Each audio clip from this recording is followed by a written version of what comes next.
नरेंद्र मोदी साहब हमेशा से कोशिश करते हैं कि इंडिया का भला हो।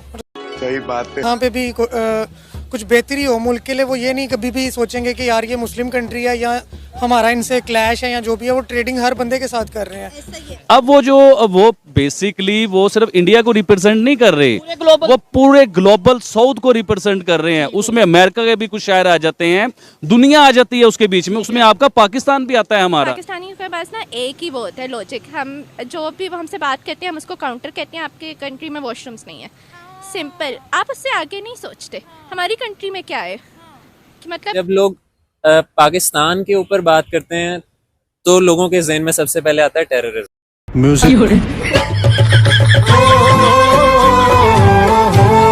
जब लोग इंडिया के ऊपर बात करते हैं ना तो उनके ज़हन में आती है डेवलपमेंट। पाकिस्तान और मुसलमानों को ये कदम उठाना चाहिए कि हम लोगों को ऐसी जो कॉन्फ्रेंस है ना, इनमें जाना ही नहीं चाहिए। अच्छा भाई पूछना ये चाह रहा हूँ कि हम लोग मोदी जी को और पाकिस्तानी मेहमान वजीर आजम को कंपेयर कैसे कर लेते हैं? कंपैरिजन किस लिहाज से कर सकते हैं? देखिए मैं पाकिस्तानी हूँ, मैं तो पाकिस्तान को रिप्रेजेंट करूंगा हर जगह पे जहां भी बात होगी, लेकिन हकीकत को भी देखना है, उसे हम लोग नहीं झुटला सकते हैं। अभी देखिए प्राइम मिनिस्टर नरेंद्र मोदी, जिनके 9 से 10 साल होने वाले हैं अपने मुल्क में वजीर आजम है वो, अब वो बेसिकली वो सिर्फ इंडिया को रिप्रेजेंट नहीं कर रहे, वो पूरे ग्लोबल साउथ को रिप्रेजेंट कर रहे हैं। उसमें अमेरिका के भी कुछ शायर आ जाते हैं, दुनिया आ जाती है उसके बीच में, उसमें आपका पाकिस्तान भी आता है हमारा। तो देखिए अब मोदी जी का किरदार क्या होगा? उन्होंने तो पूरी दुनिया को रिप्रेजेंट करना है उधर, उसमें चाहे पाकिस्तान हो सकता है वो पाकिस्तान का भी नाम ले लें, हो सकता है वो ये भी कहें कि पाकिस्तान का लाहौर दुनिया के पहले नंबर पे आलूदगी गंदगी के बीच में, यानी कि आबो हवा में डस्ट में दुनिया के पहले नंबर पे आ चुका हुआ है। हो सकता है मोदी जी उधर पाकिस्तान को भी लेके जाएं कि हमारा हमसाया, हमारा नेबर जो है इस कंट्री में ये सारे मामला हो रहे हैं, उसे कैसे हल किया जाए। सही पकड़े हैं। हमारी अपनी गलती है क्योंकि हम इतना दूसरों के आगे लग रहे हैं, अमेरिका के अंडर लगे हुए हैं हम, और अपने ऊपर हम डेवलपमेंट नहीं कर रहे। और ज़्यादा पैसे मतलब हमारे बजट भी देख लें, डिफेंस पे हम लगा रहे हैं जो लगना चाहिए, लेकिन एजुकेशन पे हमारा बजट कितना है? 4% आई गेस। तो आप इंडिया से आप मुकाबला तो करते हैं, लेकिन अगर आप एक ओपन माइंड से देखें तो इंडिया हर तरह से हमारे आगे है, एजुकेशन में भी आगे है, चांद पे भी चला गया। अब तो दे डिजर्व, मिशन भी लॉन्च कर दिया भाई, they deserve to be there. और हमने देखा कि भारत के वजीर आजम भी गए हुए थे। हमारे वजीर आजम ने जितने भी इंटरव्यू दिए वो यही कहे कि लॉस एंड डैमेज फंड के हवाले से हमें पैसे दे दें, पैसे दे दें। एक तो बहुत ज्यादा उनको ये क्रिटिसाइज किया गया है। दूसरा ताड़ साहब हमें ये भी क्रिटिसाइज किया गया है कि हमारे प्राइम मिनिस्टर को उन्होंने पूरी पिक्चर के एक साइड कोने में खड़ा कर दिया।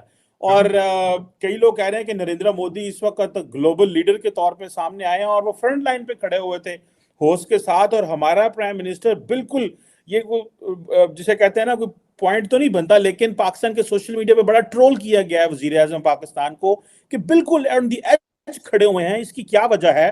क्या ये चीज बताती है कि हमारे पाकिस्तान की इस वक्त इंटरनेशनल लेवल पे ये पोजीशन है? और क्या ये भी बताता है कि पाकिस्तान के जो मेन स्टेक होल्डर हैं वहां पे भी हमारे वजीर आजम की कोई वैल्यू नहीं है? How do you see this climate diplomacy में हमारे वजीर आजम थोड़े बुझे बुझे नजर आए, जबकि नरेंद्र मोदी तो फ्रंट पे छक्के खेल रहे थे, बल्कि इटालियन प्राइम मिनिस्टर तो सेल्फियां ले रही थी, तो वो बड़ा इस वक्त इंटरनेट पे सेंसेशन बनी है। How do you see this particularly हमारे वजीर आजम का सिर्फ फंड की बात करना, पैसों की बात करना और कोई इनिशिएटिव ना देना, इसको कैसे देखते हैं आप?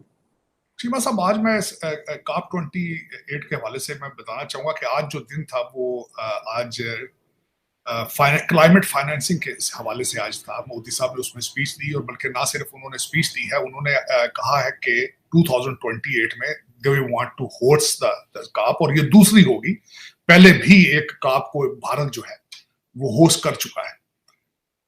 लेकिन उसमें चीमा साहब, मोदी साहब के साथ काकड़ साहब का कंपैरिजन बनते नहीं। वो दुनिया की 5th लार्जेस्ट इकॉनमी है, और काकड़ साहब मुझे इस तरह लग रहा है कि वहां जर्सियां स्वेटर लेने गए थे तो उन्हें पता चला कि यहाँ पे कॉन्फ्रेंस हो रही, तो उन्होंने कहा पायन तुसी भी मिल जाओ किसी मुझे हो सकता है ਤੁਹਾਨੂੰ ਵੇਖ के कोई पैसे दे दे शायद। तो मैं बल्कि यहाँ पे ये क्वेश्चन करना चाहूंगा कि मैं इस COP 28 के हवाले से जब देख रहा था तो मेरा कंसर्न है इस चीज का कि मैंने जब चेक किया कि यहाँ पे जो पवेलियन बनाना है वहां पे बूथ लगाने का खर्चा $2 लाख।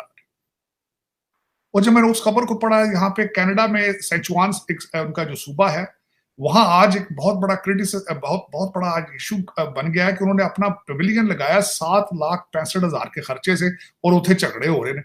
लेकिन हमारा को पूछने वाला है, ना सिर्फ हमारे वजीर आजम साहब वहां पर तशरीफ ले गए, इनके साथ वजीर खारजा भी दे गए तशरीफ, और ये बड़े बड़े महंगे होटलों के बिल। क्या ये पाकिस्तान में कोई किसी को पूछने वाला नहीं है कि ये क्या हो रहा है? दुनिया मर रही है, 42% हमारी इन्फ्लेशन, महंगाई है, और ये क्या है?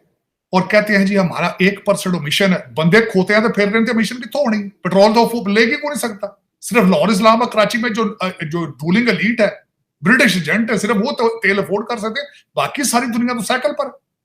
मिशन किस चीज का होना है फिर? आपके तो धुंध भी आती है तो वो उधर इंडियन पंजाब से वो आग लगाते हैं तो आ जाती है धुंध, तो आप तो बिल्कुल साफ सुथरा पवित्र है। आपके तो पोल्यूशन का तो आपके है ही कोई नहीं, ना तो कोई चीज मैन्युफैक्चर हो रही पाकिस्तान के अंदर जिससे आप पोल्यूशन हो, कोई फैक्ट्री तो चल नहीं रही। हाँ, इट्टा के भट्टिया नाल बाकी हो सकती पोल्यूशन हो रही हो, क्योंकि मलक रियाज साहब ने बैरियर टाउन जो सिर्फ प्लाटा नहीं तो कम है पाकिस्तान, और कौन सी चीज मैन्युफैक्चर हो रही जिससे आप पोल्यूट करें चीजों को। लेकिन इसमें चीमा साहब मैं हैरान हूं, 70,000 लोगों ये जो कहते हैं जी COP 28 की है हमने, 119 मुल्क इसमें पार्टिसिपेट कर रहे हैं, 140 लीडर आए हैं, 70,000 लोगों का उसमें कंट्रीब्यूट कर रहे हैं, उसमें हिस्सा ले रहे हैं। लेकिन उसमें मुझे समझ नहीं है कि कितने लोग प्राइवेट जहाजों पर आए हैं, ये किस किस्म का ये क्लाइमेट है। और दूसरा, मैं जो बिल्कुल एक आज खासकर मैं बिल्कुल पाकिस्तान को जो चीज सूट करती है, और इसमें इन्होंने कुछ भी नहीं किया, करना भी कोई नहीं, क्योंकि उसकी वजह है कि हम सीरियस ही नहीं पाकिस्तान के हवाले